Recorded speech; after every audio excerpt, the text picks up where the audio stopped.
well as give some useful advice to others who are looking to become cloud engineers in different aspects. In this aspect, on the developer end. So I appreciate that today for real. I know me and just kind of give a little house rules for everybody. Again, I know more people gonna join on, but it's just real chill, laid back. You know what I'm saying? Just having a conversation. You know, a nice conversation. I got my little spirit on me. You know, a little Douce. You know what I'm saying? James, don't know what you drinking, but I know you drinking. And Lawrence, hopefully you got something that that can ease off your chill. You know. Just water for now, but I might have more Oh, re-up okay. in a That's what you minute. say. All right, got Yeah, the little staying Wayne. hydrated. I see. Right, right. And then so we're just gonna casually talking in towards the end. I'll open up the floor for Q&As, and everybody who joins on, they can ask you questions, and we'll go from there. So, but yeah, we are gonna definitely keep it tight. Try to get off before 7. So we're gonna go with the flow. So Yeah.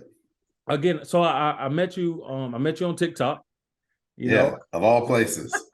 who What's got that you on old TikTok? dude? Tell the He was truth. probably like, what's that old dude doing on TikTok? Yo, I'm like, what am I doing on TikTok? How'd you end up getting on TikTok? Like, how did that whole thing come about? What made you start My building intro to followers? TikTok had nothing to do with tech. I tried it once, and all I saw was a bunch of kids dancing. I was like, okay, that's nothing for me to be looking at. So I was off. I assumed it was a kids dancing app, so I was done with it. Then months later, I was on Twitter, and a friend was just cracking up because Kellyanne Conway's daughter was giving her the business on her TikTok back when Kellyanne Conway was in the White House with Trump. Yeah. Her daughter, who's a Democrat, was giving her the business. Like she was on TikToks with BLM stickers and hanging out with her black friends. Oh, I I was remember like, that. Okay, I remember that. Yeah, and it wasn't even about dancing or anything like that. She was just giving her the business, telling all the everything. I was like, okay, let me check this out. So I was just following her, and then messed around, found like a lot of political TikTok. Didn't know there's a whole political TikTok with black thought on there. That was interesting. Yeah. Kept scrolling. Then I started finding tech people. Started off with some of the big names. I think was Ben Awad on there. A couple of big names, but then I found out there's actually a thriving tech community. And then later on, I learned that you could actually curate your For You page. So based on the kind of things that you search, or if you click not interested, you can actually change not just what shows up on the page that's all your followers or whatever, but you can change your FYP, your For You page. You can curate it. You can actually teach the algorithm, show me this, show me that. So I just said, all right, well, every time a little kid comes in shaking their tail or something, I'm gonna hit not interested. So I don't have my wife walk in, some girl on my phone, that won't that'll be the end of me. So I would just hit not interested. But then if it's something tech related, I would watch it to the end and like it. And like in 30 to 60 days, my For You page is like all either black thought or tech. And there's a lot of which is probably how I found you. Like it just finds either black people or tech. That's all you see on my For You page. And then I realized, hey, this could be a medium to get the word out about tech and tech careers starting later in life and things like that. This is just another medium. I was already kind of playing around with TikTok. Twitter, off and on with Instagram, definitely not Facebook. Decent LinkedIn following, but this was just another avenue, like another speaker, a loudspeaker to kind of expose people. Because as my mom always says, exposure is the greatest teacher. And sometimes, particularly for us, if we just get that idea and then get a visual image like, oh, D'Amico's made it. Oh, James made it doing this. Oh, this is possible. So I just wanted to be one more voice. Honest to goodness, I don't think I have a whole lot of original to say on my social media, but it's just to add another voice and another face to add validity that we can be here, we can belong here, we can not just survive, we can thrive and make the money and have the perks and everything else. And just trying to add to that believability because a lot of people don't believe this is even a space where we belong, both black and non-black. You're absolutely right. So that's my TikTok origin story. No, that's interesting, man. Yeah, it's interesting you said that how you can control your algorithms because I think a lot of people who I was just like you. I thought TikTok was just teeny boppers, young people doing dances, and that certainly wasn't my forte. And I actually got on just to do cigar reviews. Yeah, like if you even notice, I smoke a lot of cigars. But I just got on to do cigar reviews, and then it just led to. I was like, you know what, man, let me, then I started giving advice to black men. And I said, you know what, I'm already I have my Black Cloud Engineers group. And I'm already helping a lot of blacks get into tech through Black Cloud Engineers. And so I was like, you know what, maybe it might be some on here, let me just extend it here, extend my Let's reach get a out. little shot. Yeah, let's see how it goes. And then when the first video I put up went up to like 12,000 views, I was like, okay, so they might be interested in tech. So Right. and that's how everything started. And so then I think you like my content, you follow me out. And I usually try to, when people have interest in names and stuff, and I usually go to their page and kind of see what they're about, especially if they're in the tech space and they're Black. Because we need as much hope as possible as helping each other Absolutely. in the industry. And so I watched your content. I was like, oh, okay, he's a developer. And I started watching content. I said, okay, he knows what he's talking about. He's just not like some tech recruiter or some UX designer who got in and like, yeah, this is what you can do. Or, selling some phony Oh man. course or something. With no experience, doesn't know how to do a get pull request, or doesn't know how to work the JSON, anything. So I was like, okay, he's a real engineer, So he was like, he's really in the field. He knows it. And I love following incredible people. So and so I reached out to you to say, okay, he'd be a great person to bring on, because I run into a lot of our people who want to get into DevOps. And I've highlighted some roles that I've done in DevOps, but we've yet to have a full-time developer on. And so I felt that you'd be a perfect pick for this, especially towards the end of the year. Appreciate that, man. Glad to be here. Yeah. It says Black and it's not negative. So I'd show up. You put like in my message, you're like, oh yeah, we got like 1,400 members. Like, bro, I would do it for 2. It doesn't matter. if it's us and it's positive, I'm going to show up. I appreciate that, man. I just try to do those things to try to make sure it's worth people's while, because I get a lot of requests to do things too, and it has to, at the end of the day, your time got to make sense. You know what I'm saying? So I always try to just share that, that I'm trying to do something significant here, and I'm not just wasting your time. Hey, I need some advice, So so I want to start off. So how did your journey start? Because I watched your TikTok where you talked about how you didn't start off going to college for tech, or you didn't get into the industry by traditional means. So what was it for you that sparked your interest to get into tech? And then even when you started getting in, what sparked your interest on pursuing development at that, becoming a developer? Because most of our people get scared of anything code or scripting wise. They do. So yeah, what started that off for you? Yeah. So glad to hear you share the part of my story that you've seen on TikTok. I'm 50, so I have a very long story. It is I did not guess 50, man. I was like, it's hard like to 36, 37. Appreciate that. Wow. Oh, man, just trying to hold on, man. The grace of God. Hey, but I have a very long story, and it's hard to put it in like 1 or 2 TikToks, and so you have to watch like a bunch of them to get the whole story. I do recognize we only have an hour tonight, so I'm gonna kind of skip through. But long story short, I was oriented towards tech from childhood. Literally great parentage, great direction from the household, 2 professional parents. My dad was a mechanical engineer by education, civil engineer by trade. Mother was a school teacher, and that was the direction I was supposed to go. I was the math and band nerd, so I was not, cool with the ladies or playing sports or anything like that. Hey man, it was nothing but women in band. What are you talking about now? Not where I went in Mississippi, no. Okay, those were off limits. Bands out there. That's right. I believe that. We're off limits. But that was the direction I was supposed to be going from since forever. And I remember writing goals one time. I was going to work for my grand plan was to work for Bell Labs. You don't know how long that's ago. I was going to work there as an engineer for like 5 to 10 years. Nice. And I was going to break off and start a consultancy. I got all these grand plans. Did all the right things in high school, man. Managed to get multiple scholarships and grants and loans. Ended up going to MIT for 1.5 years, which was a complete failure because I had never had to study before, never had to just crack open a book consistently, never experienced failure. Like there's a lot of things I had never seen, and it came all at once. And I never did grasp it. Never did grasp how to swing. And even though I had great resources, the Black Student Union and even the summer program, there's a summer program called Project Interphase. I went to the summer of '89, right after I graduated.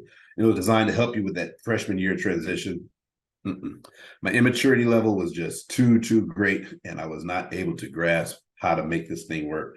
So I was expelled, and that brought on a serious. Wait a minute.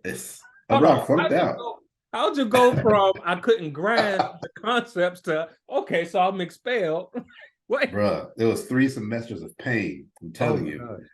3 semesters of pain and not knowing how to cope. There's no coping mechanisms for failure, something I never dealt with. I won everything. I'm the guy with the trophies, the certificates, the awards. I was the president of the student council, like all of that. The whole profile was my life. And now I'm encountering only failure at every turn and just couldn't cope. And so, yeah, after 3 semesters, they were like, all right, deuces. And packed my suitcases, got in that taxi, headed to the Amtrak. Anymore. Well, that's the thing. I went from being a huge fish in a tiny pond to a tiny fish in an imaginable ocean. Unimaginably large ocean.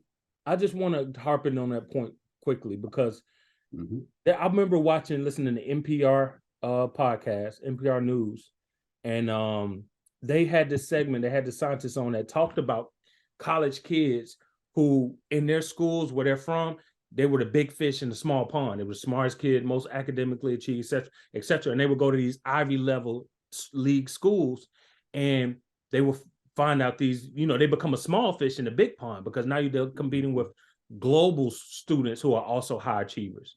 And so it's like they found that those kids struggled really hard because now, like you said, they're constantly facing failure and they're not feeling good enough. They're not feeling like they can compete. And, a lot of bad things happen from that. Grades drop, they drop out, they transfer schools, etc. So it's very interesting that you said that. And even that was me, 100%. And even being the engineer that you are now, how do you even, and I'm gonna get back, we're gonna get back to the story, but I want to know how do you cope with that even today, being a Black engineer who has some tenure experience in this field and a developer at that, but you're around other guys who are they just might be better, more exposure, or they even are just as good as you. How do you cope with that feeling of I'm not good enough, my job is constantly on the line? How do you deal with that? Because that's something that we, most of us have experienced or will go through in this industry. Yeah, absolutely. Out of all the soft skills that we always talk to people about, like on Twitter Spaces and stuff, work on this, that, and the other, the one that hardly ever gets mentioned, I think is one of the most important, is actual adult maturity. Because I encounter a lot of people who are older but not mature. See, there's a certain level of self-gratification that exceeds exterior gratification as you mature, truly mature, that allows you, when you're in a tech space and maybe you're not the best developer or cloud engineer or whatever else, to understand I am going to run my race and that is sufficient. And that even goes for the learning journey. A lot of people make tons of mistakes in their learning journey trying to run other people's races or trying to compare themselves to people whose the lifestyle doesn't even fit. I remember I did probably the most popular Twitter thread I ever did was about data structures and algorithms, because I encountered people who were like me, like self-taught or whatever, later in life, career transition, and trying to get into tech, and they're going straight to leak code and then just bombing out miserably. Like they can't answer easies after months. And I'm like, well, where did you learn data structures and algorithms? Like, well, I'm going to learn it on leak code. Like, you can't learn it on leak code. I mean, that's just problem. That's exercises. Where did you learn? And it come to find out, they were following people's advice who had gone to college and taken data structures and algorithms classes. I'm like, you can't take the final if you don't take the class first. You have to you have to learn the body of knowledge first. I need that on the t-shirt. You can't take the final until you take the class. Take the class. That's it. Like, you have to learn the body of knowledge first. Then you can go for the test, the search, the whatever else, but you have to learn the material somewhere. But that's part of, I'm going to run my race and that's sufficient. And my race doesn't have to look like your race. And if you did it in 6 months and I do it in 2 years, that is fine. Because I have my own race to run. Right? I'm in competition with others per position, but not per my life. And I can design my life in any way that I want. And so to skip back to the whole big fish little pond thing, it is perfectly successful. And I have a Christian background, perfectly fine for me to applaud another person's success, knowing what he'll do for others, he'll do for me. And I can be good with that. But that's in maturity. I wasn't there at 17. at 16, 17. Gotcha. At not even close, not Gotcha. even in the area. Plus, I graduated early, so I graduated at 16, turned 17 that summer. So I was like a young, Yeah. very immature dude with a lot of book smarts, and just couldn't handle that. And Man, that's and that even right there is a point, because I see a lot of parents who come at me and they want to get their kids into tech, and it's possible for them to, especially once they get their certifications and they get their degree, and they do an internship and they get into these tech roles, and they're 2021, and I, just like you, work with young people. mm-hmm. One thing you can't beat is that maturity that comes with experience. And I think Right. that's something that I would love for parents to employ into their kids as they are with the skills, is that don't press them too much to try to become engineers off rip and try to make a lot of money in their early 20s, because when you lack maturity, you lack that context of experience, you're just going to blow the opportunity. You're going to blow all that money. You're going to you're going to do a lot of ruin to the potential of your future. When I think the focus should be on, yeah, get the skills, but at the same time live. Like, go out and do some living. Go out and have your kids learn some things, bump bruises, because though when you're coddled by your parents and coddled by a lot of the collegiate structure, you're shielded from the realities of that you'll run into the world, and then when you run into those realities, you'll fold. So what would you say to parents who are trying to get their young kids into tech? What would be some just advice, not even just developer advice or tool advice, but what advice would you give parents who want their kids to get into tech? Man, I'll say a lot of things. First of all, tech is everything. And so even now, like when I watch videos or I make posts, sometimes I'm off and on about like phrases like breaking into tech, because what does that even mean? Tech is everything. It's literally everywhere. Like just for my dishwasher, I had to go to an app and it made a call, which was probably sending out a message through Twilio or one of these phone API. Like, everything is tech. But if they're thinking about a technical direction for their child, trying to gear them that direction, that is a positive. I do not have an issue with that, because our numbers are horrendous. Despite so many programs, so many efforts, so many collegiate programs and pipelines, and post George Floyd, millions of dollars actually were spent by many of the companies. Sometimes we can kind of like them, not like them, whatever. But I know for a fact millions of dollars were spent trying to increase pipelines to help us get into technical roles. At a variety of ages, because the numbers are just horrendous. We need more representation. We need more of us at the table to help make the decisions, to help companies to stop making dumb decisions, putting out stuff that's revealed as racist later, and it's like, oh, y'all don't have no Black people there. So I applaud that effort. Yeah. And with that, make sure that the maturity is the primary thing. And the biggest thing with maturity with a young person is self-discovery. They've got to learn who they are and what they're about, because they may come across in self-discovery skills and talents that they had that you didn't even recognize yet, right? You don't necessarily always see everything as a parent. I'm a parent of 3, and you miss things sometimes, right? Just because you're concerned with safety and things of that nature. But self-discovery and being comfortable with self is one of the most pertinent skills you can have that work in all of life, including careers. And they can take that into their tech lives. And as an African American, let's just say they were to, live the dream, go to great college and end up in something or mega company, whatever, and they can have the comfort to represent themselves without disgracing their families out of, some mental confusion about who do I need to be here as opposed to who I really am. They have to be comfortable with self. There's an old proverb, I'm not sure if it's Egyptian or biblical: to thy own self be true. Well, you can't be true to yourself if you don't know who the heck you are and what you're about and what you stand on. Have some kind of a actual life foundation on top of which everything else gets built. I always say, tech, we don't do tech for tech. We do tech to enjoy life. Real life is off these laptops, right? It's grass, it's families, it's friends, it's associations. And I hate, so many of our young people are so here that they can't even relate to one another, in a personal way anymore. Just basic making friends. I watched so many TikToks at the beginning of last school year, like fall 2021. And it was just like 18, 19-year-olds. Here I am alone in my door. Here I am alone on the yard. Like, Y'all don't know how to make friends anymore? Man. Oh, because you're right here. You've literally lost the ability to make friends because you're Mm. not comfortable with who you are to present anything to another person. Mm. So back to that self-discovery, self-knowledge, self-love is pertinent. And on top of that base, they can build any career they want, including a tech career, if they Mm. so desire. Man, that's powerful. So let me ask you this. So all right, so you kicked out of school. You, I'm sure, as an adult, you're like, okay, well, I got to make some type of living on myself. I'm figuring things out. So, what was that? What were you doing? I watched one of your videos where I think you were working at FedEx or before FedEx, maybe. But what were you Yeah, doing? FedEx is now. So after the first expulsion, I didn't even realize I was like in a depression basically because my whole sense of self was wrapped around my success in academics. And here I just failed my dream school, which would be many people's dream school, can't even get in. And I was in and blew it.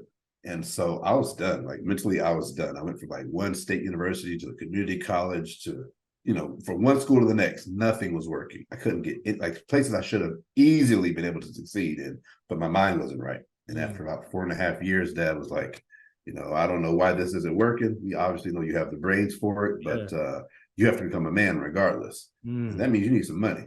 There you And go. so that's how I kind of fell into the restaurant industry.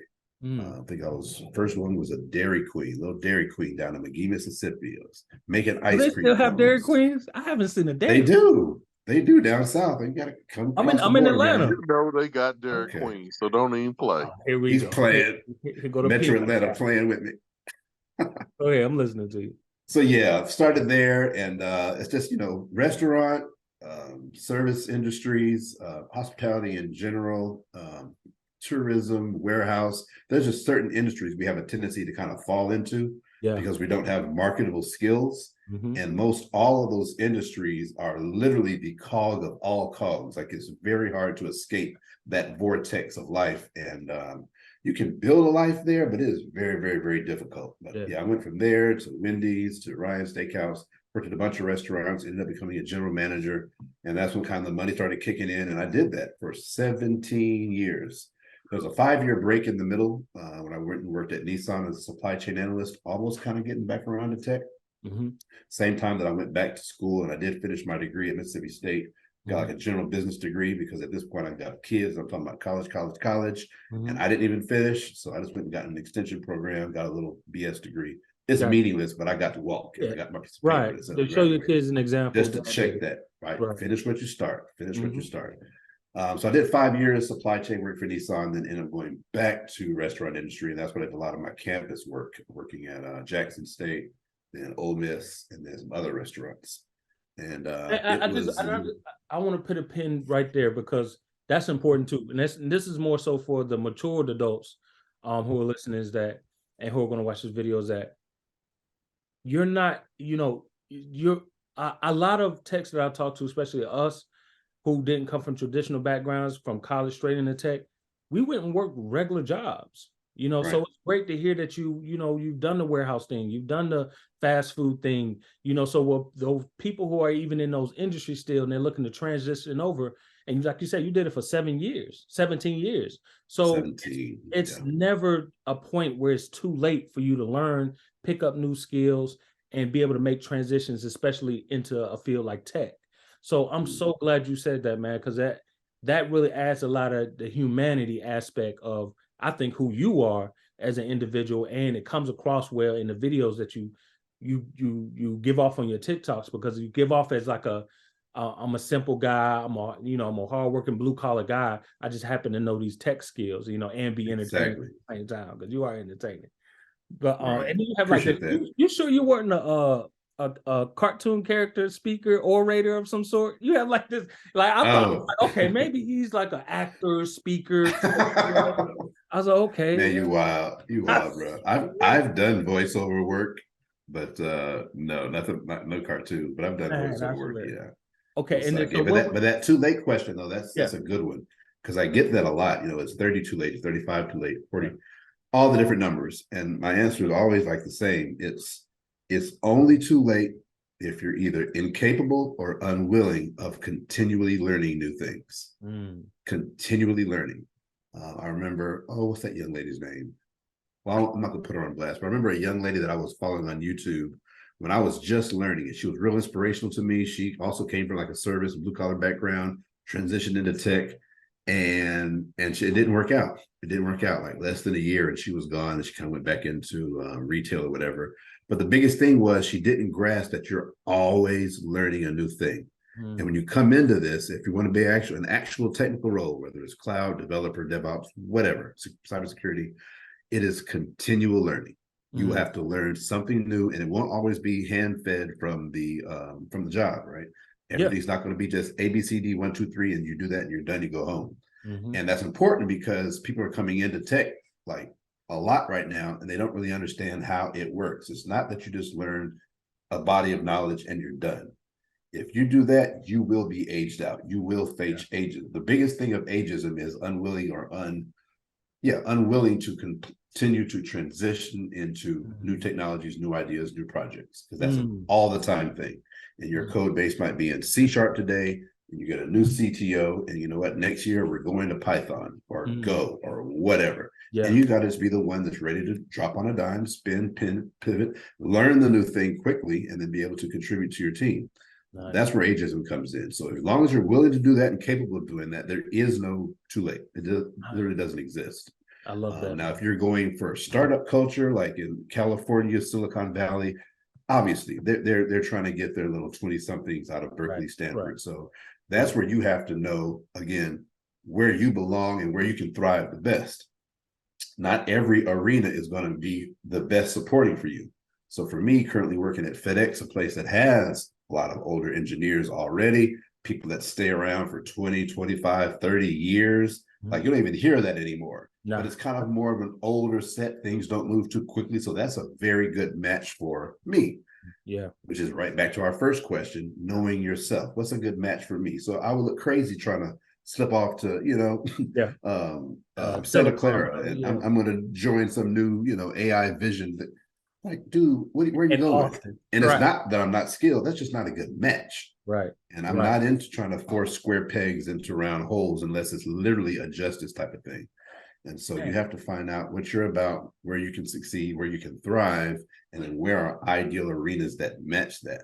That'll help people understand what to learn and what directions to go into. Because I remember a person I was talking to on Twitter Space, and they were interested in AI and machine learning. I was like, really? Okay, shout out to you. So we started talking, and their language wasn't fitting what they stated as their goal. Like, yeah, well, I started with HTML and CSS and Bootstrap. I'm like, wait, hold up. Let's rewind the tape. And I'm not going to go through the whole. I'm not going to go through the whole story, but basically, they had a goal based on things that they heard from other people. But then they were following a learning path that they heard from completely different people, and those two things didn't sync. So I just went right in because I don't really have a, I don't know, a gentle way of saying things. I tend to just rip the Band-Aid off. Straight up. What is your mathematics background? If you're going to be an actual artificial intelligence engineer, right? ML, right? Yeah. So this is now above data science and data engineering. You're the top level. You have to have statistics, probability, some differential equations, perhaps. You have to have an actual math background in order to have the science behind the models you're going to write. Yes. There is a science behind that. Yeah. Like it's kind of related to the whole college question, which I don't know if we might get to that later. I know this is a tangent, but it's related. I'm like, understand, because somebody was asking, why do we have to take, I don't know, something to be able to program or make a website? I'm like, please understand, the practice of coding is a practice. Yes. It is an art that falls within software engineering. Yes. Software engineering is a discipline that falls within a science called computer science. Yes. That is strictly mathematically based. Yes. You can't have computer science without mathematics. Absolutely. They're directly tied. Now, fortunately, there's enough abstractions, layers, where there's a lot of positions that exist that don't require all of that. So thank God for that, right? You could become a cyber analyst and can't code or do math. Facts. Yeah. But if you wanted to become an actual cybersecurity engineer, if you want to be the one that actually writes the scripts, there's deeper stuff you need to know. So learn what you need to know. And the easiest place to find out is on job descriptions. And so that's where the conversation with the AI person ended. I was like, the first thing I would do is stop listening to people on the internet, even me. Don't trust me. If you have an ideal position you're interested in, go to Indeed, look up 50 of them, go straight down to the requirement section, not the nice to have, the requirement section. Right. And make you a basic spreadsheet of all the things that you're finding in common from 50 of that position. If it's AI engineer, go look up AI engineer and write it. That now becomes your curriculum. Yes. Not because Lawrence said so, D'Amico said so, or I heard this guy on Twitter. No, this is the actual job description that's hiring right now. This is real life. This you want to create a sum of what those requirements consistently are across the board. And exactly. And if you got to start off with a list of 3, just to kind of not overwhelm yourself, just start by those 3 items and get really good at those items before you move on to the 4th, 5th, and however that big or short that list is. Then do that. But I always tell aspiring engineers cloud engineers is that you have to before saying I want to be a cloud engineer, before you pick up a course, before you pick up my blueprints or anything, you have to, that's why I put a free quiz out there for people to take. You have to find out what role is it you want to pursue, because what you're going to get caught up doing is trying to learn everything.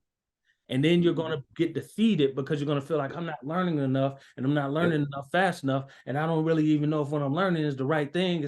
But if you have an idea of the kind of role you want to pursue, it helps your journey become a little bit more streamlined, and focuses a lot more of your studies and your things you need to learn, and helps you get to that role of that goal of getting to that role, or even close to a position that's close to that role, a lot more efficiently than just going off of what you hear on YouTube or whatever. So I'm glad you said that. Yeah, I can pick up on that point too, because I can think of, so I spend a lot of time on Twitter Spaces. Y'all feel free to follow me on Twitter. But I remember another one, and a person was, oh my gosh, they're trying to quote unquote break into tech for like 3 years. And I asked them what they know, and they went through a list of languages and technologies that was like the library. Like, it was so much stuff. I'm like, what are you going to do with all, like, you know, way more than I do. Why are you unemployed? And so I said, you're learning, if you're a self-taught developer, if you're an adult, first of all, you got job, kids, spouse, whatever, you got life going on, and you decide you want to learn some skills towards getting a job in tech. Your learning should be like steps. You're on the ground floor. The floor you're trying to reach is that position, the specific position. I don't care if it's cloud engineer, DevOps engineer, cybersecurity analyst, front-end web developer, whatever that position is. For whatever that position is, again, based on our little study we did with a little check out the job descriptions on Indeed, that curriculum, those are the only things you should be learning to get there, because each thing is going to advance you in that direction, which is why when my AI guy said, I started with HTML and CSS, I'm like, why? You're just learning stuff to learn stuff. Like, nobody has time for that. What are the specific things that you need that they're going to be looking for as demonstratable skills on the job, or day one, or even on your resume to even select you for the callback? And if it's too much and too sparse, they're going to have a very mixed signal about what your capabilities are. Like, where are your actual strengths? Yep. So yeah, all learning in this mode at least has to be, it's like steps. Yes. Each thing you learn to be getting you closer to a goal, yes. not just learning random stuff. Like, I'm going to do a little bit of blockchain, a little bit of Web3, a little bit of data science, a little bit of front-end web. Like, bro, who's going to hire you? Right. They can't figure out your profile. That's one of the biggest things getting hired as a self-taught dev or engineer, is being able to have a very clear picture of what you're presenting to the company. And they should be able to see it within seconds. I don't care if it's your resume or your LinkedIn, they've got to be able to see it within seconds. Oh, this person does design. They've got the designs right here. They got a link to their Behance or their Dribble account, whatever. They do design. Oh, this person is cyber. Like, they go deep side. They wrote a couple of blogs about cyber. They post about cyber on Twitter. I see a cyber post on LinkedIn. They got a cyber certificate. They're a cyber person, and they've learned things for a cyber position. Not just a random smattering of stuff that people have talked about on the internet, and it sounded good, so I went with a little bit of this, a little bit of that. And so instead of having a T-shaped model, they have a very thin, I don't know, it's like just a line graph. It doesn't go Hard. deep on anything. Right. It's just very, very, very, very wide. Right. And that is a very difficult place to get hired from if you're self-taught.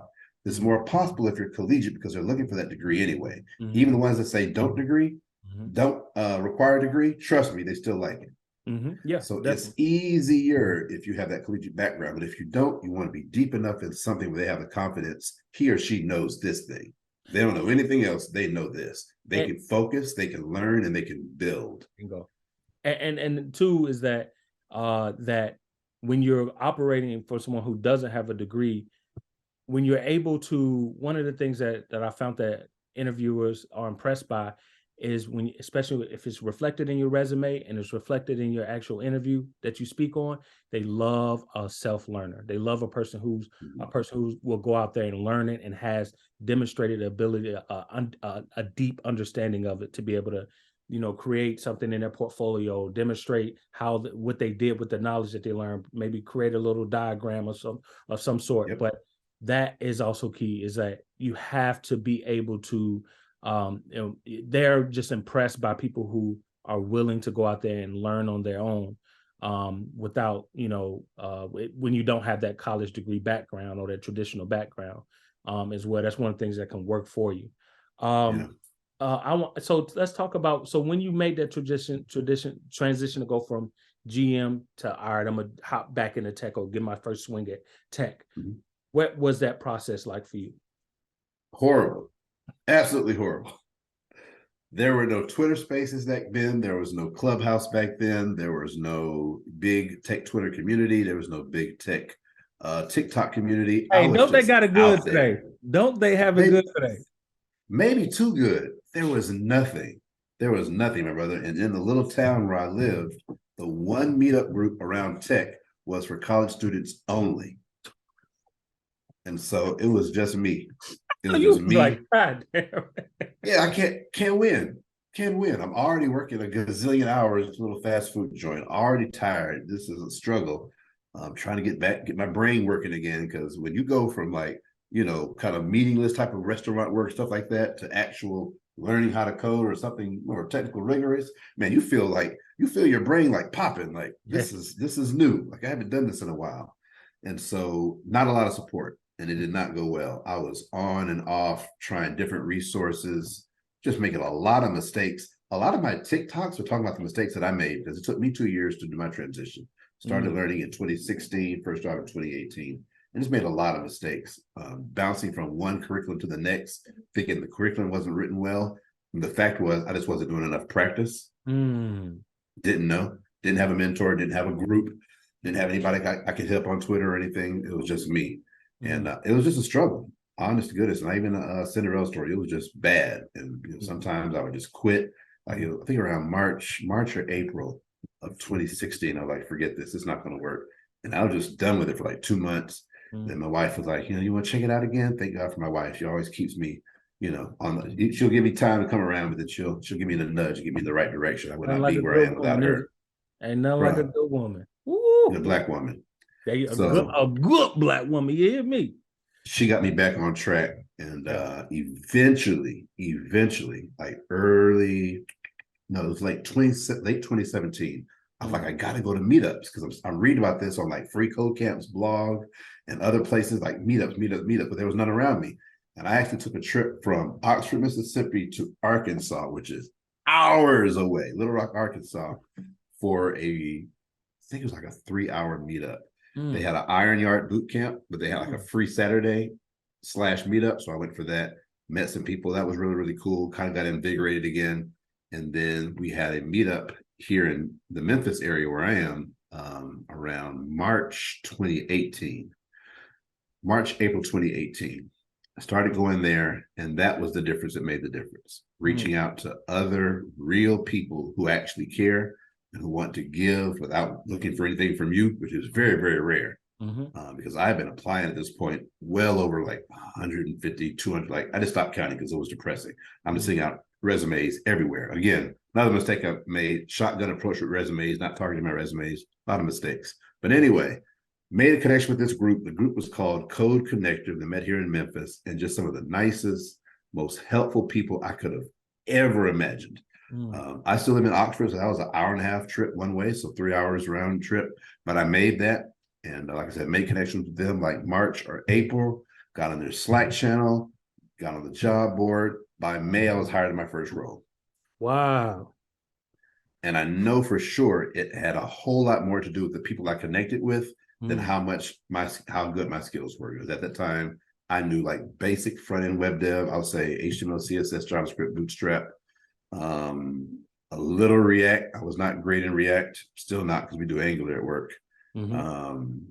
And I might have just played with SQL, but I definitely didn't have anything but persistent data on my portfolio. But I did put it together, a little rinky-dink portfolio, and I got that very first job, May 2018.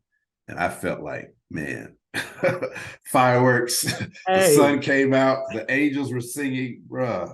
But I knew I would not have to work in that fast food joint, serving drunk college students at 2 a.m. after a football game, 2 a.m. on Sunday after the Saturday night football game. Yeah. Man. Who told you, so happy. prior to Code Connect, who told you that this was going to work? No, told you that I don't know. Nobody really, because that's I was what in I doubt. that's what I want to hear. I was in doubt the whole time. It was not a certain thing, bro. It was a risk. It was a jump. And I'm going to tell you this. Yeah. The last month before I got my job, so that month that I got hired in May. So April, I actually left my job. Riskiest thing I've ever done in my life. I said, babe, I need to go all in. I think I'm right there.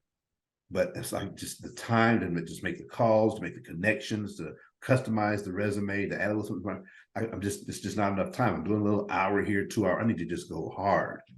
And she agreed reluctantly because, again, I was a breadwinner, still am.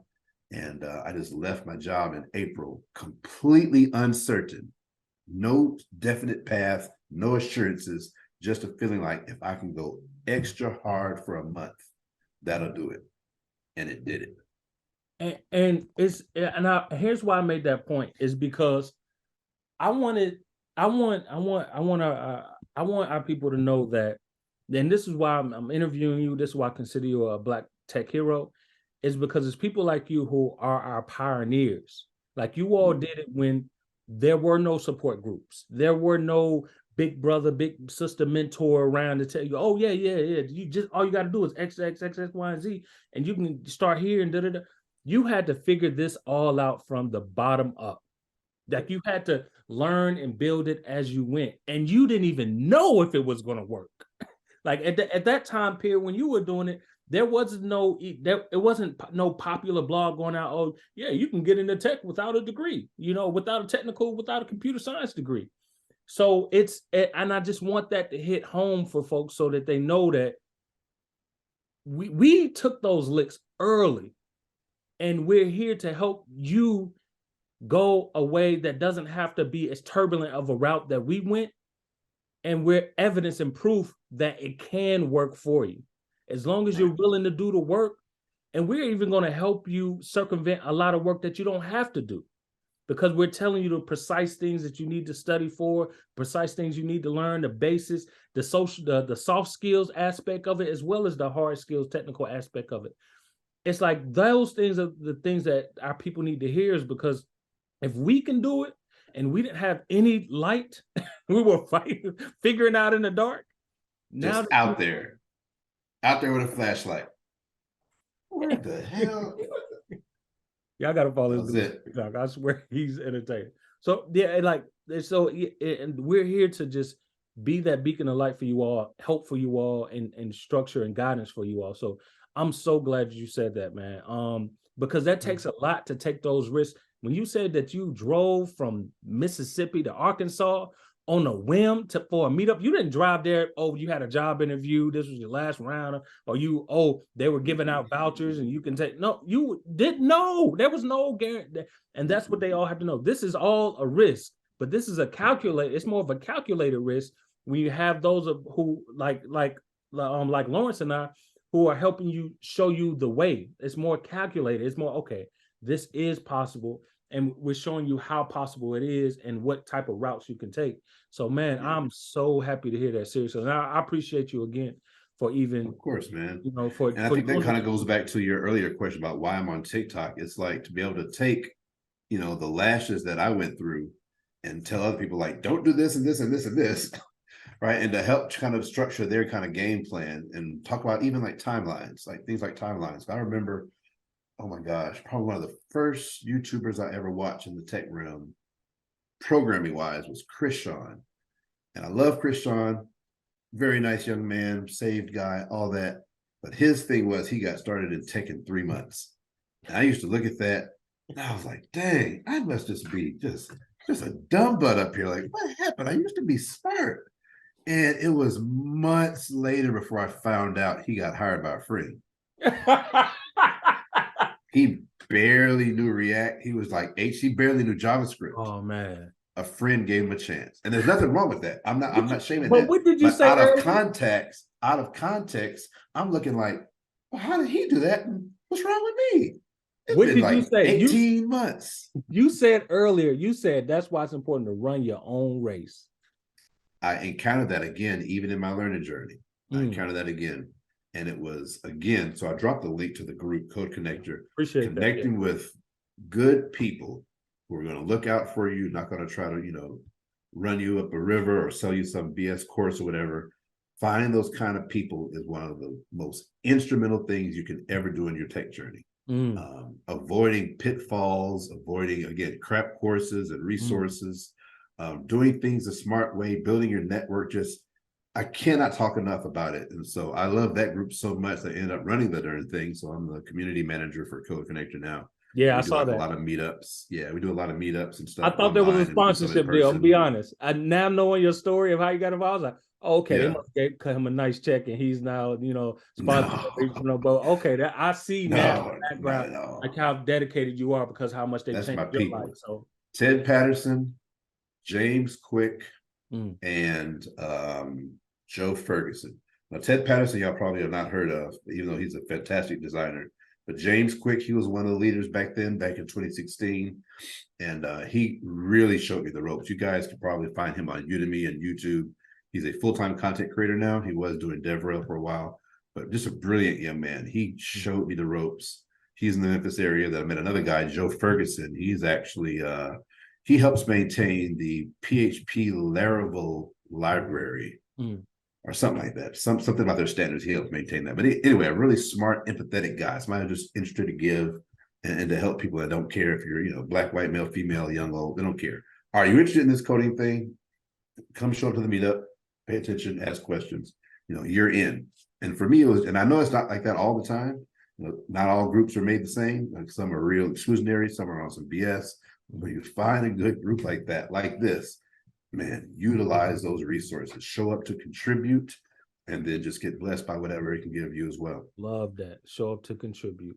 So let me ask you this, and before I get in our Q&A, you said something earlier that maybe, and I've always had this question in my mind, and I've kind of flirted it in certain tech groups, but I want to know your thoughts. You said that about this initiative to get more Blacks into the field. Currently, the number I think is like less than 2% of all tech employees are Black. Oh no, less than 2%, excuse me, are women, Black women, and about 12%, only 12% of Black tech employees are Black people overall. What would you say has been what would be your thoughts on these new chief diversity officers that are and have taken on these roles since the Black Lives Matter campaign took off and everything? These companies take an initiative to say, okay, we do need to diversify our Black talent. What's your thoughts on these chief diversity officers as far as the job that they're doing, or just your take on it all? Gotcha. So thanks for those numbers earlier. The number that I usually kind of revolve my mindset around is the number of Black engineers in top tier tech companies. And that typically hovers around 3% every year. Just Black engineers across the board, cloud, dev, whatever, it's 3%. If you ever find one that's like 6-7%, like they're doing in a top tier tech company, they're doing great. Like they're doing something totally different. But across the board is about 3%. And that gives me a whole lot of motivation to try to get more of us in those careers.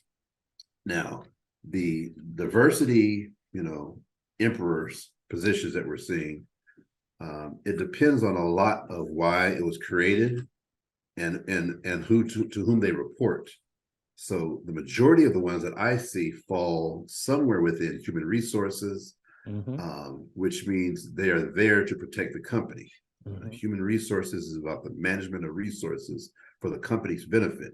And all positions under human resources are about the management of those resources for the company's benefit.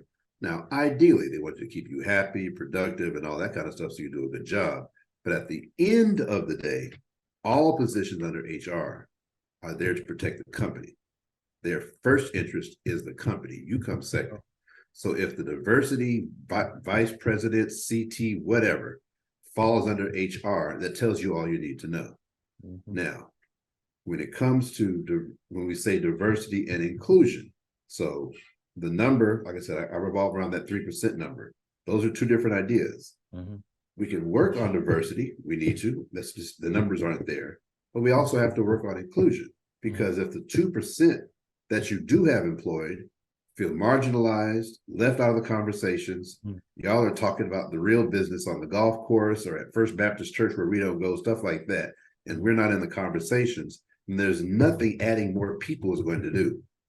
There has to be a change of mindset of the existing people. And that's the course that's typically missing from all the diversity initiatives, right? We come together with these kumbaya type moments, Martin Luther King, we have a dream, but who's going to tell the racist white director, you need to make a concerted effort to not only recruit from State U in your town, but the HBCU that's been in the same town for just as long, you need to go over there as well and see who has some talent at that school that we can use to not only just have more Black faces, but have more breadth of experience to help us make more profit. The diversity and inclusion argument is a profit argument. It's not just about Black faces. So if they're interested in money, they have to include more Black faces, and they have to get over their racist ideals that are preventing them from seeing us the way they see each other. And I don't ever see those kind of classes being offered in diversity initiatives and, Black History Month, this, that. I just don't ever see it, which makes me question the altruistic nature of what they're creating. Is it really to create an equitable environment for all people? Or is it to keep you off a bad watch list, NAACP, Sharpton, lawsuit, that kind of thing? What is the purpose and what is the goal? Because if the purpose is to actually get more Black, it will help you in the long run. It will actually help your bottom line. Absolutely. If Denny's had more Black people on their C-suite and VP suite back in the day, there would never be the huge Denny's fiasco where we basically assumed for years that the whole company was just racist. You need us there. Yeah. You need us there speaking, keeping you from running over a cliff. And you should have a vested interest of that for your bottom line. And so if a director of, back to your question, if a director of diversity, inclusion, or whatever has that capability, and they have them in the right place in the org structure to make those kind of changes and people are going to actually follow them, then fantastic. But if it's just there to keep the company out of hot water, then keep that crap. I love that, man. All right, so we might go over a little bit with these questions, but That's cool. I'm good. I appreciate that. I got a hall pass for my wife, so I'm good. Yeah, as long as she's happy, that's most important. You got to check in. You're talking about checking in. I got to check in. Hello? You hear me? But she hears you talking in there, so she's like, yeah, okay, he's fine. All right, so I'm gonna mute everybody. If you have any questions, you can go ahead and fire off at Lawrence. Let me make sure I can unmute everybody. One of the first things Elon did after he got to Twitter, I think it was the second week, was he eliminated all the ERGs. And so the Black Twitter group, the Black Twitterans, whatever they call themselves, that is no longer, as well as all the other ones, but that one included. And anyone who does not value and appreciate the fact that marginalized groups need safe spaces to express themselves is not a friend of us. No, Automatically. It is a need. It is a psychological need to have them perform at their best for your company. And the absence of that is a very clear sign. Negesi, I think you were trying to ask a question. Go ahead. Oh, yes. Hi. Thank you so much for the space. Definitely learned a lot just now. So my question is, how many questions can I ask? Oh, go ahead. Let's see how it goes. Okay, so I'll ask you get one. That's fine. That's fine. I just want to make sure. I'm just kidding. Okay. My first question is, what did you find the most liberating with yourself once you finally entered into the tech space? The most liberating, being treated as an adult. When you work in retail and hospitality and warehouse, you are a child. And I have seen 60 and 70-year-old men and women who are just, yes, sir, no, sir. I'm sorry, I took too long on restroom breaks, stuff like that. And that is so demoralizing. That is one of the biggest perks to me, above and beyond even salary, because I was actually doing all right when I left my last restaurant, which was Cookout. I took a drop down in salary when I came to my first position in tech. But being treated like an adult, being able to just, I remember we went on a team lunch. It was like the second or third week I was at FedEx. We went on a team lunch, and we were there, and it was like 45 minutes. I'm like we'll be leaving in a minute because it's gonna be an hour. Then it was like 55 minutes, and I'm looking at my watch. Everybody's just chilling. Next thing I know, it's like an hour and 15 minutes, and I'm just going crazy. I'm going crazy because as a general manager, I didn't get any breaks, no official breaks, period. You just squeeze in some French fries. And employees got 30-minute breaks. And if they didn't come back within 30 minutes, they were written up immediately. And here I am in an environment where we on break with the manager. It's been an hour and 15 minutes. And I mean, people are sitting back like this. Shane trying to go back to work. So knowing that our work is done, right? Our deliverables are done. We're about to go into PI planning the next week. And so we didn't have a lot on our table as a group. And it was cool. So you can be an adult. I would not replace that feeling for anything. Because once you go back to the Walmarts, the Burger Kings, and the Amazon warehouses, you are treated like a child, and it's a shame. You can have people in hourly positions without treating them like children, but that's not how the society works. So that was super liberating for me. Do you work from home now? For now, I've been home since the pandemic, which would have been March. For us, it was March 2020. But there's a lot of talk about hybrid and which buildings they've gotten kind of redone and reorganized. So I think we're going to start doing a back and forth thing. But for the moment, yeah. So I'm actually on my workstation just because the processor is better for video than my personal station back there where I do my own personal coding. And so this is just kind of the, you see my whiteboard where I've been studying and stuff. So this is just the war room. Okay, I'm taking that in. I have one more question. And the question, well, it's not a question, it's actually advice. So what advice would you have for me? I'm 28, a mother of 2 children, and I am currently in the IBM DevOps and software engineering course. Oh, I'm self-taught, by the way. So did you say DevOps and software engineering? Yeah. Interesting. Okay. Yeah, that's what it's called. It says it's IBM DevOps and software engineering. How far along are you into it? Right now I'm in cloud computing. I'm sorry, like 2 weeks, 10 weeks. How far along time-wise? Time-wise, I would say I am about 3 weeks in. Okay, you just got started. All right, cool. And what's your advice? What advice are you looking for? What advice I'm looking for? Let's see. I would say, so what I had decided to do was literally drop everything and just go straight into that. So that's been my main focus. Like every day, all day, it's that. And I guess my advice is once the course is finished, I have very good I'm trusting that I would find a position afterwards. I'm very trusting in that, but also too, I'm like a little nervous about it as well. Yeah, she wants to know basically is she going the right direction, the right route by taking this IBM software DevOps course. Oh, I never heard of it, but I'll look it up right now because Google is my friend. Right, maybe I should drop the link in there. It's cool. All right, IBM DevOps and Software Engineering Professional Certificate. Obviously, the certificate is meaningless, but the knowledge will be quite meaningful. What is the subject? All right, intro to DevOps, intro to cloud computing, intro to Agile, hands-on Linux and shell scripting, Git and GitHub, Python for data science. Interesting. That is very interesting. Python for AI, Docker, Kubernetes, OpenShift, microservices, serverless, TDD. That's all in the same course?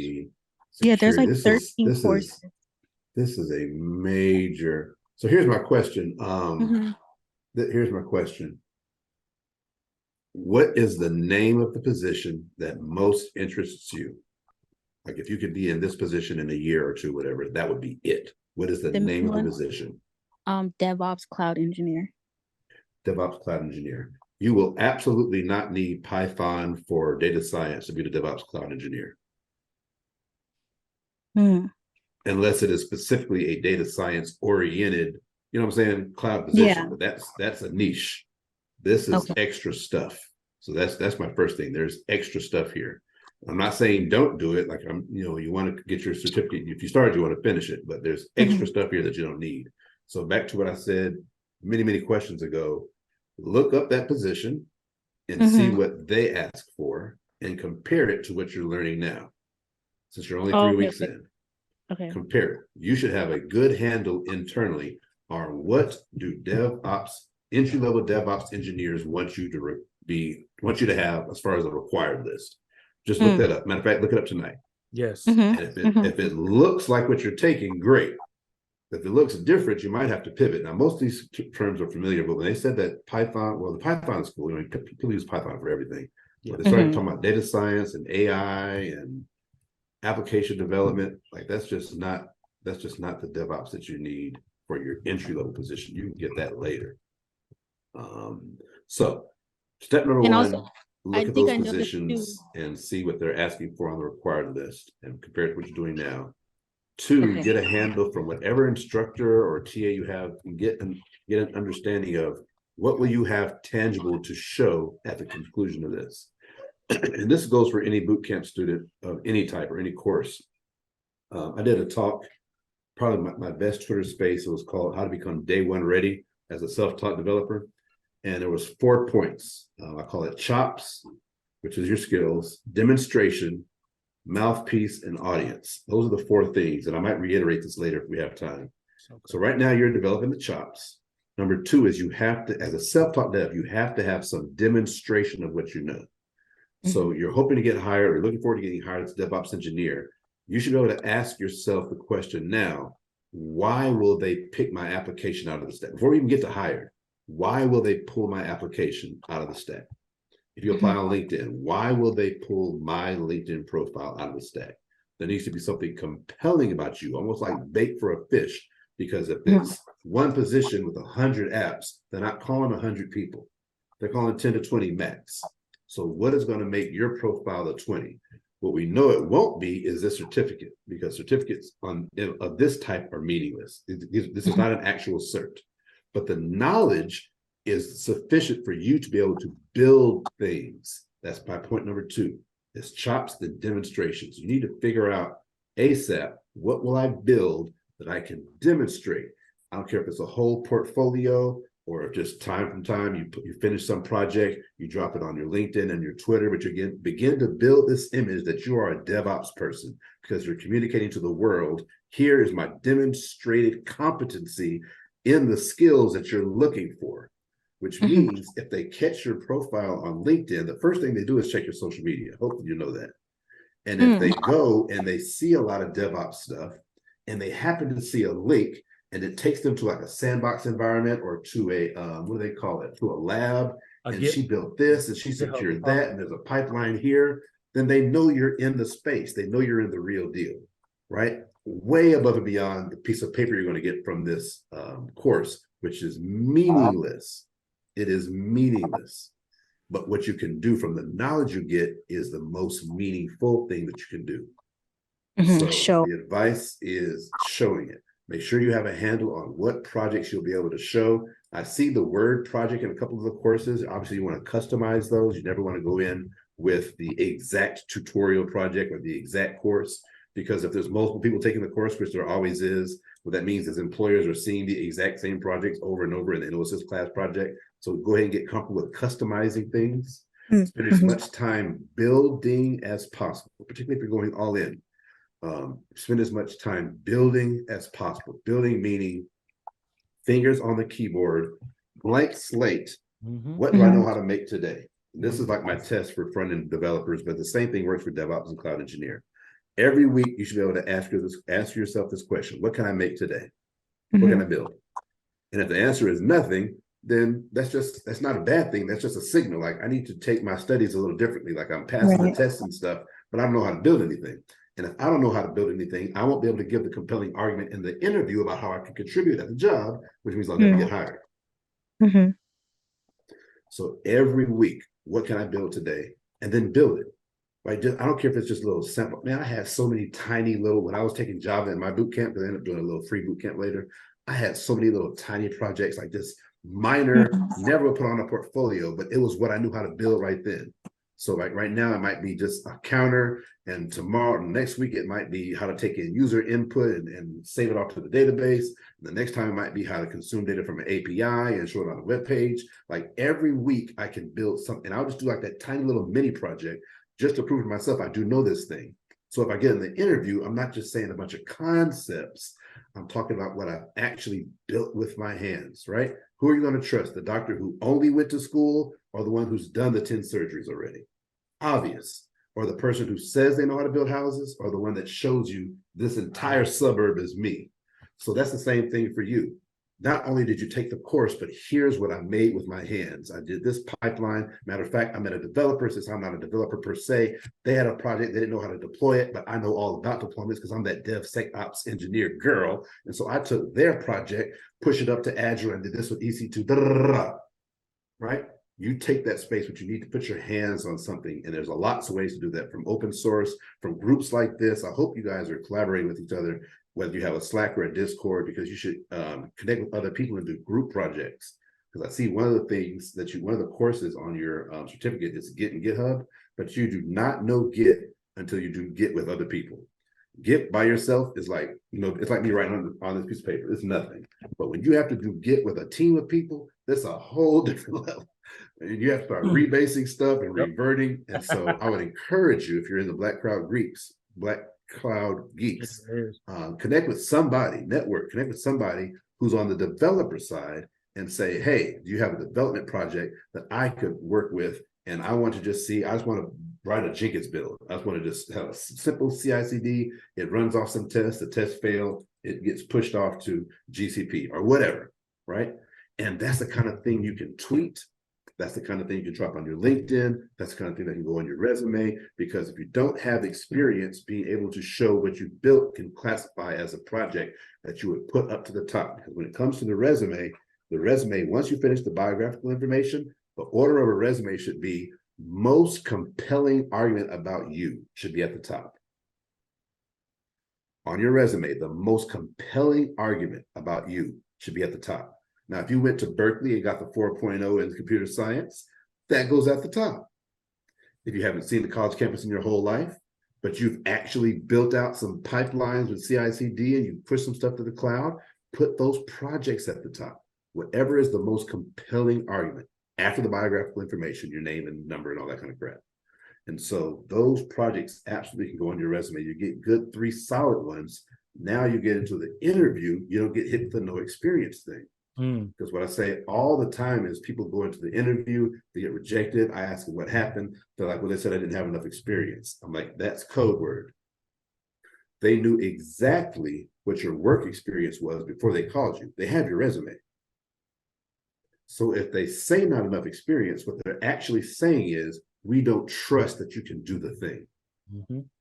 It's PC language. Mm-hmm. So you have to build their confidence and de-risk yourself by showing them, hey, this is a cloud position that uses Circle CI/CD. I use Circle CI/CD. Here it is. Yep. The best way to get hired to do the thing is by doing the thing now. If you wanted to go into DevRel and you wanted to do video content and write blogs and stuff of that nature, and speak at conferences, make video content and write blogs and speak at conferences now. You don't have to wait for the position. You can be in the position before you get the position. That makes it believable that you can succeed in the position. Ooh. That's a clip. Little something. That's a clip. All right, Nagase. All right. Anybody else have any questions? I think we got time for one or two more. Anybody else? I got a quick question to Mikos. What's going on, man? It's Cole. Oh no, Cole. Hey, what's going on, Lawrence? I'm new to this. D'Amico's put me on about beginning of summer, I say time. So I've been studying. I did my solutions cloud practitioner course, and I just wrapped up my solutions architect associate course. I'm taking the rest of the month, most of December, to study. Going to schedule for probably the week of Christmas, that beginning. But my question is, I noticed you mentioned ageism, and I'm in a transition period. I'm coming out of the military soon, probably within the next year or two. So that's just kind of been on my mind with the ageism thing. I'm 40. So I just wanted you to kind of retouch on that, because that's kind of just been a mental block for me. And I know people say, well, you're coming out of the military, you got a good background, this, that, and the third, but it's still, I know the industry is going to continuously move forward. So they might want to get that younger blood in there. So I just kind of wanted to get your thoughts on that. Was I going in a good direction with those two certs? Yeah, those are. Is that AWS? Yes, it's AWS. So and you already have. So first things first, you already have two certs. What position are you going for? Solutions architect. So how many more do you need to be a solutions architect based on what you've seen in job descriptions? If y'all notice, I kind of keep saying the same thing over and over again. There's a reason behind that. Yeah, initially those two, that one, I've seen a couple. I did what you said as well. So that kind of helped me know that I was on the right track. I've been looking at Indeed and doing a compare and contrast. So I've seen some where specifically solely asks for a solutions architect and will blatantly say this is not a DevOps position, that type of thing, that type of language where it's clarifying what you need. I've seen some where it's interchangeable, whether it's AWS or Azure. So yeah, that's not a big deal. What I'm trying to get to before I get to your ageism question is, what else are you studying for? You may be a lot closer than you realize. Maybe not. I don't know. I'm trying to get more information. What else are you studying for before you apply for your first spot? If you've already got two solid cloud certs under your belt. Those two right there. So those were going to be that's what I'm scared. I thought I heard you say you were still studying. Yeah. I still am. But I'm going to schedule the test for next month. I'm just taking the rest of this month to study. But those are my two focuses, was the cloud practitioner and the solutions architect associate as my baseline. And then maybe, pivot over to Azure, because I know military-wise, we have a contract. Microsoft has a contract with the military. So I'm accustomed to using Microsoft products as well. So those are my focuses right now, solutions and the cloud practitioner. Yeah, if you've learned, it's like languages though. If you've learned one, the assumption is going to be from the job that you can learn another. Now, having said that, if you walk in with AWS and somebody else has, I don't know, PCF, and it's a pivotal place, yes, the person who has PCF will probably get the preference, but I wouldn't try to, connect all the dots of every supplier for your first job. My personal, and I know your question is ageism, I'm gonna get to that. My personal thing was you need to work on, and I don't know what your portfolio looks like, on the same thing I was telling the other young lady, on your tangibles. What do you have to show that shows Copa knows his stuff? I suspect if you can write decent Bash or Python script, you have two certs under your belt that are AWS, so these aren't rinky-dink certs. They are recognized. You got some labs or some sandbox environments, some stuff that you built and pushed out in the world. You're ready to apply now. I'm going to try to get to. I'm not exactly sure what else you're studying for. Right. Particularly for that first role, because you can outsert yourself. Right. For the entry level or the very first DevSecOps role or AWS Cloud Engineer role, you don't need all of them. And they'll, it's a weird thing. You get what you need, maybe like one beyond, because there's like 4 on the developer track. I think there's 4. If you have the first 2 and you can script, you've done some stuff in the real world, build your network, you're ready to apply now. Yeah, and I think he's referring to more on the solutions arc side. So those labs that I mentioned, because I'm a big proponent of having the members in a group after you get your certification, is before you start applying for jobs, it's a priority that you do a minimum at least 3 labs so that you can speak to as experiences in your interviews. But and so in solutions arc, even though it's not a dev heavy role, it's important that you are able to produce labs that showcase maybe a 2 application tier environment or web server environment, what that looks like diagram wise. Like you have to do a lot of lab diagrams to showcase, okay, I can map out an infrastructure for you or architecture for you of various different kind of builds in your portfolio. So that's what he's speaking. That's what Lawrence is speaking to Kofa when he's saying that, okay, yeah, after you get your certs, do your labs so you can highlight those labs on your resume. All right. And then the next point he wants, of course, the ageism issue. Right. Yeah. So that was my thing. I was hard focused on just getting the certs. I know me and you talked to Miko's like I'm really following the path. So I haven't forgot about labs, but it's just like certs first, then do the labs. So that's why I was asking the question in that frame of reference. So I haven't forgot about the labs at all. Okay. So again, you just kind of confirmed it.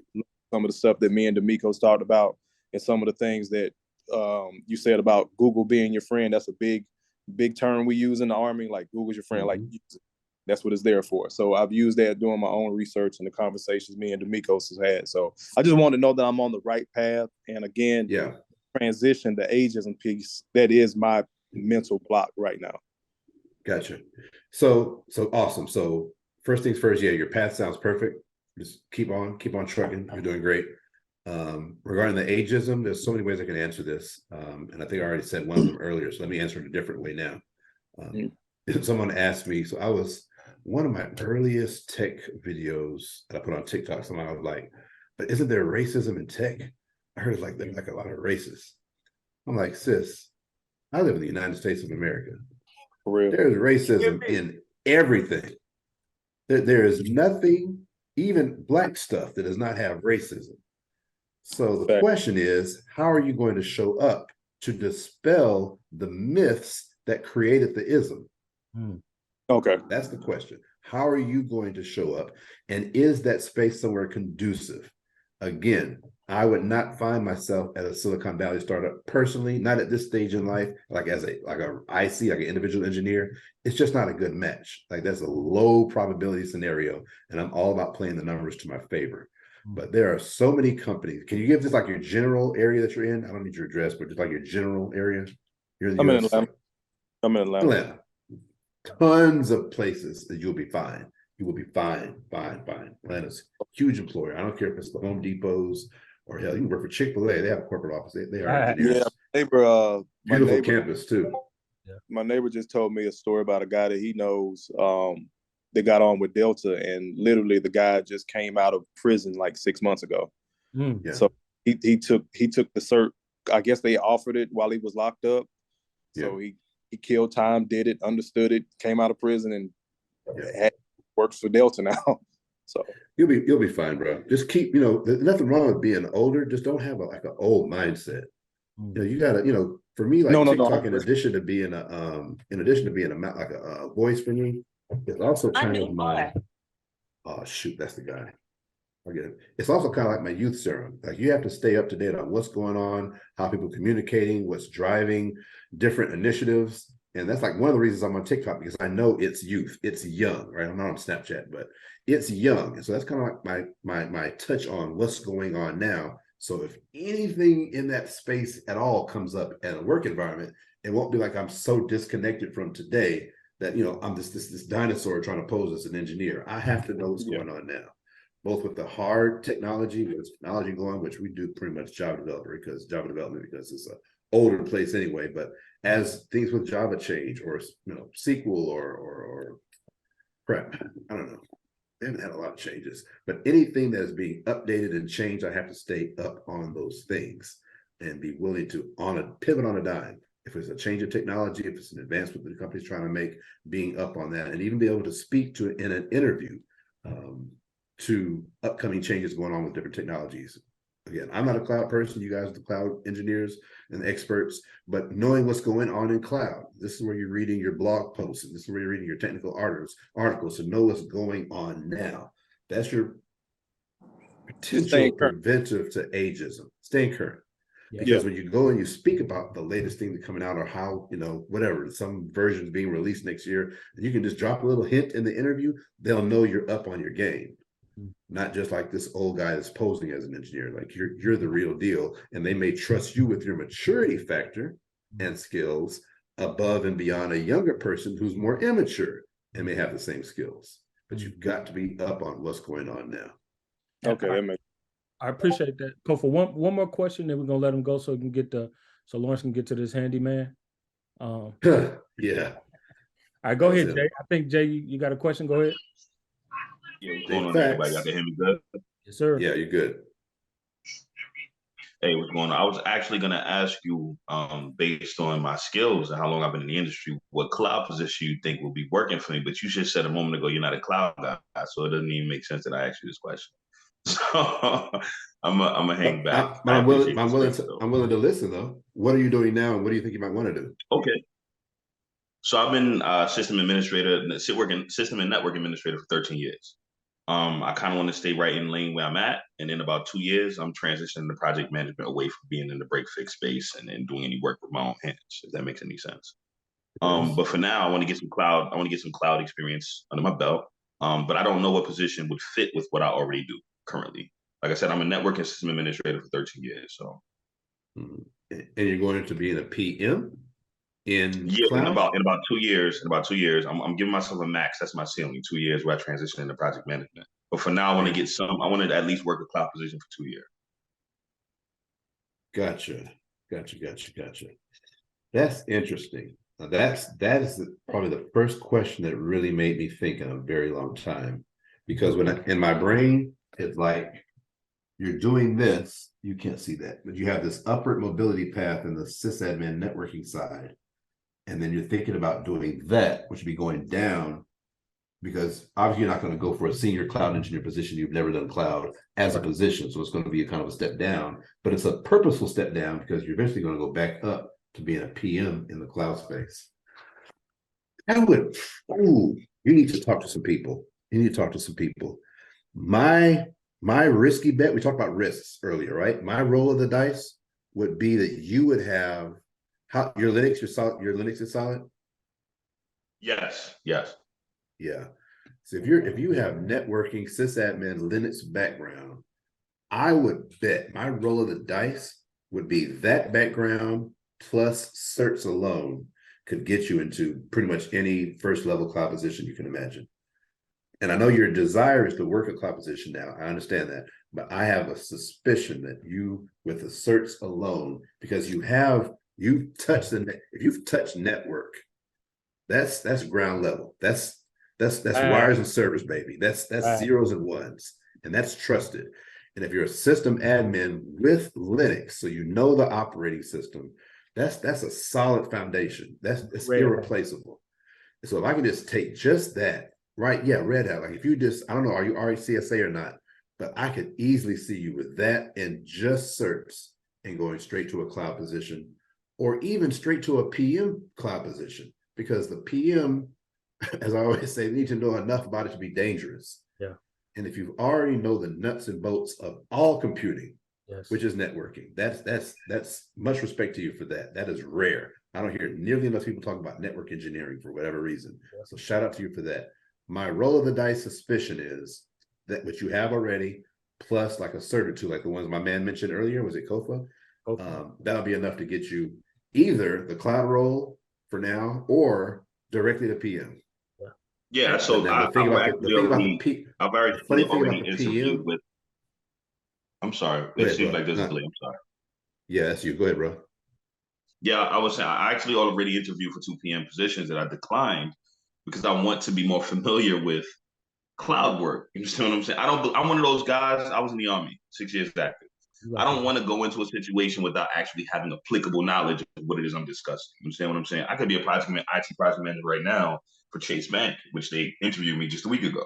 But I declined it because we're transitioning more from the way things have been to everybody being in the cloud, much like the mainframe of the 80s. You know what I'm saying? Where every device is going to be a dummy device and you'll have one actual thinking computing device. So I just wanted to make sure that I had everything. I had an applicable knowledge of what it is that I'm doing before I actually stepped into the role itself.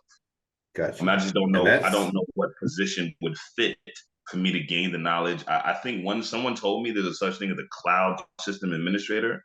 Yes, I have no idea if that's a thing. I was literally just going to say that they have cloud network engineering certification. AWS offers it, and Azure offers a variation of it.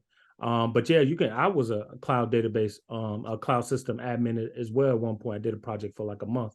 They're out there with your skill set, especially because when you're a network guy and you've done the hands-on, you know so much about bits, packets, all that knowledge that's easily transferable in the cloud. It's going to be I think you're harder on yourself than the reality of what you're going to meet. I would advise you personally go get AWS or Azure cloud certification. And don't take the certification lightly, because within these cloud certifications, they offer its labs along the way. So what you're going to find out is that a lot of the concepts in the labs, how easily they have been transferable from what you're already doing on premise. And it's just going to be, and it's going to give you further proof like, oh, okay, after I get this cert, I can easily start applying now for these cloud network positions, even at a PM level, because they'll bring you in with your knowledge and with the cloud certification at a PM level to be a system admin or PM network engineer at that level, because you already have the experience in the background. So it's not a day and night shift from one discipline to the next. Cloud is literally, like you said, like how it was in the 80s. You had those dummy machines. And the concepts, I'm telling you, it's just going to be easy transition from you doing on-premise networking to cloud networking. It's not that big of a shift. So I would suggest that for you, and I think you can do that in a very reasonable time. Doesn't have to be this granular two year. It doesn't have to take you 2 years at all. Because here's what's going to piss you off. What's going to piss you off is you're going to run into cloud network engineers who don't know half as much as you know about networking. Absolutely. And you're like, damn, if I would have just did this years ago, I could have saved myself some time and energy. So and all right, Jay, I got to get you off because I got to get Lawrence out of here. But Lawrence, one more last closing question, then we out of here. Erica wanted to ask, for those of us transitioning into the cloud, any tech role, how do we compete with all of this experienced talent flooding the market due to recent layoffs? And that's a great closing out question. Yeah, this is a interesting time that probably parallels the .com boom and bust of like 95 or so. We haven't seen the market flooded, and it's still happening. This is not a done deal. Flooded with a number of experienced engineers that we've seen here recently. It's going to continue to happen for the next couple of weeks.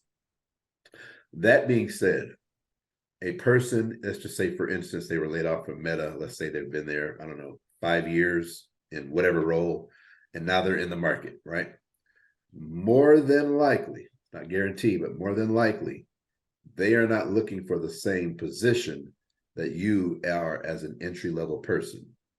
So the experienced people are going to try to get as close as they can. Now, some of them have to try to take a step or two down. It's just inevitable because of the numbers.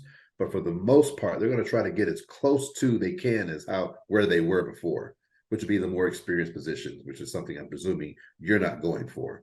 So let's just agree to say that the majority of them are not in competition with you. They're going for other spots. Your biggest competition is the same people who was like yesterday or last week or last year. It's the flood of computer science students that are coming out every year. boot camp and self-taught folks that are learning every year, particularly now in the pandemic. Really interesting thing happened during the pandemic. I think a lot of people, when in the beginning when we all went home, like everybody went home, and then after a few months, a lot of people went back to work, but some people stayed at home. It was mostly the tech folks. And I think that was one of the things that generated a lot of interest, brand new interest in tech from people who never thought about tech. Like, who are these people? Why they get to stay home? And then they started finding out about the salaries and fame. Like, people like learned this stuff for the first time ever, just in the last 2 years. And so now everybody's trying to be into tech. It seems. It's not true, but it seems like everybody's trying to be into tech. And so from that crowd of noise, again, your ideal, those 4 steps, I'm going to say it one more time. Are you building your chops? Because there's no replacement for skills. Are you making them demonstratable? Do you have something that shows, here's what I can do with my brain and my hands? Are you working on your mouthpiece? That's your social skills. That's your ability to interact up and down the chain, customers. I was thinking about my guy, one position he might consider would be cloud support engineer, just because of how much customer interaction they have as compared to how much end user and engineer contact that PMs have. So you might want to think about cloud support engineer, thinking about that. But anyway, your mouthpiece, building your social skills. Can you talk? Can you represent yourself well? Can you advocate for yourself in the interview? Do you do well in interviews? Make sure that's on point. And then your audience, right? How is your network? How is your LinkedIn? Do you have at least 500 people you've connected with? Do you touch base with them periodically? And are you continuing to grow your network via Twitter or via Black Cloud Greeks? Are you showing up in the cloud spaces on Discords, contributing to conversations? How are you working your audience? The thing about separating yourself from the experienced people or from any competition is most people aren't doing all those things. And if you can wrap your mind around those 4 ideas, my assertion to you is it's going to put you in a special place, because most people aren't doing all those things. Maybe they're just learning the tech, but I don't do people because I'm a natural introvert. Like, I am very, very comfy on my little chair back there and a book, and I'm good. But in order to succeed, to thrive, and be able to stand out in this environment, you have to connect with people. It is a must. It is just as paramount as learning the actual hardcore technology. You must connect with people, and you want the numbers to work for your favor, where you connect with so many. After a while, you begin to have synergies and things happen for you that you didn't even realize could happen. Yep. I apply to a position every year, even though I'm pretty much not going anywhere. I apply to somewhere everywhere to kind of see where I am. And the last place I applied to, I had a referral, another person who offered a referral, and then I knew the person who interviewed me just from connections. Some from like conferences I went to, some from LinkedIn, some from Twitter, one from TikTok. I met B. Dougie from GitHub. I met him on TikTok. And that just, you don't meet the person for the job now. You don't, hey, my name is Lawrence, y'all got a job. Y'all in hiring? No, you should meet them now to build a relationship. Right. And the fruit of that relationship might be an opportunity that can serve you later, or one that you can offer someone else. Right? Not all networking is just how can I get something from somebody? Who can I connect with on an even keel? Right? And we can have a mutual exchange and conversation. We just meeting people. Like, networking was never hard when we were 6. You went to the sandbox, you're making an elephant with the sand, somebody else is making a castle, you put them together. That's it. That's it. Do the same thing at 20, at 30, at 40. Meet other folks. We're in the same sandbox together. We kick it. Over time, I might have something that could help them. They may have something that could help me. Now, if I'm strategic and I join a space and I'm trying to get my first job, I'm going to make sure somewhere in the conversation, they are learning how amazing I am. Somewhere in that conversation, because I built the chops, I did the demonstration part. Now I got to tell somebody. Somebody needs to know. See, when I was in Oxford in the loft, nobody knew me. I had no connections. So it didn't matter how good a developer I was. I'm just sending out applications, just hundreds of applications on LinkedIn. That won't get you any jobs. You have to connect with real live people, particularly if you can meet one who will speak up and say, hey, Erica's that girl. Get her on board. I need her. At least give her an interview. Here's my referral code. And you only do that by doing stuff like this. You're doing the right thing, showing up here. Shout out to my man, DeMarcos. At the R again, D'Amicos, Chambers. I'll stick with the Chambers. It's the apostrophe. Remember the apostrophe? Montreal. But shout out to what he's doing here, Never because see this this is the mom kind of side. thing where you connect with folks and you can add value. Jump on the Twitter spaces, get in the Discords, increase your network. That will serve you immensely well. And in some cases, even beyond the technologies that you learned of the day. All right. Awesome. Thank you so much. Oh, yeah. Appreciate you all for tuning in. Appreciate your questions. Thank you for the donations. Lawrence, again, appreciate you for your time, brother. I really grateful. Yo, thanks for the invite. No, thank you, man. And I look forward to getting on your platform. I think the 24th we're doing it. Yeah, so my man, he's going to come speak to my people in, was it January or February? Crap. I think it's January. Okay. Yeah, but that's going to be really, really awesome. Can't wait for that. And follow me at Coding Pass everywhere. That's it. Follow me on Coding Pass. Oh yeah, and the post is in the link. And the post, I'll post links where you can reach Lawrence as well. Everywhere I post this video, especially on our YouTube. Follow our YouTube, Black Cloud Engineers on YouTube, and it also posts in a group. All right, Lawrence, thanks a lot, man. And if you're in my Black Cloud Experience classroom, you'll get a replay of this video tomorrow. If you're not, you follow our YouTube, then you'll get bits and pieces throughout the weeks. And Lawrence, I'll be sure to fill you in. All right, guys. Appreciate it, man. Thank you. Thank you all. You all have a great night. Be great. All right. See y'all later. All right.